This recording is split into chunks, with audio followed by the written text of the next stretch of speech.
আমি আপনাদেরকে একটা কথা বলে যেতে পারি, আমাকে যদি ভোটে জেতান, কোনো দিনও দুর্নীতির জন্য আমাকেও মাথা নিচু করতে হবে না, আর আপনাদেরকেও আমি মাথা নিচু হতে দেব না।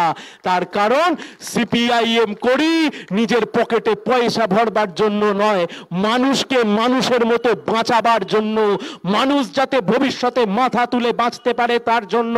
তৃণমূল আর বিজেপি চাইবে ধর্মের ভিত্তিতে ভোট করতে, ধর্মকে সামনে নিয়ে এসে ভোট করতে, আর ওখানেই আমাদের চ্যালেঞ্জ কমরেড, ওরা ধর্মকে সামনে রেখে ভোট করবে, আমরা রুটি রুজিকে সামনে রেখে ভোট করব। বেকারের যন্ত্রণা, চাকরি, পেট্রোলের দাম, ডিজেলের দাম, রান্নার গ্যাসের দাম, চালের দাম, পেঁয়াজের দাম সব বাড়ছে, মানুষ কষ্টের মধ্যে রয়েছে, যেতে হবে মানুষের কাছে, মানুষকে গিয়ে বলতে হবে আমরা তার জন্য কি কাজ করতে চাই, তবেই মানুষ আমাদেরকে সমর্থন করবেন। যত দূর অবধি আমার আওয়াজ গিয়ে পৌঁছচ্ছে, আমি আপনাদের কাছে আশীর্বাদ চাইছি, মাথা নিচু করে আপনাদের কাছে আশীর্বাদ চাইছি, আশীর্বাদ করুন আগামী দিনে যাতে এই তমলুক লোকসভা কেন্দ্রের নাম উজ্জ্বল করতে পারে। বাংলা, ত্রিপুরা, কেরালা সহ ৩৬টি রাজ্যের মেহনতি মানুষের কথা তুলে ধরবো আমরাই।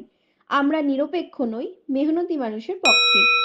উলগুলানের সাথে যুক্ত থাকুন, লড়াইয়ে থাকুন, লাইক করুন, সাবস্ক্রাইব করুন এবং বেল আইকনটি প্রেস করুন।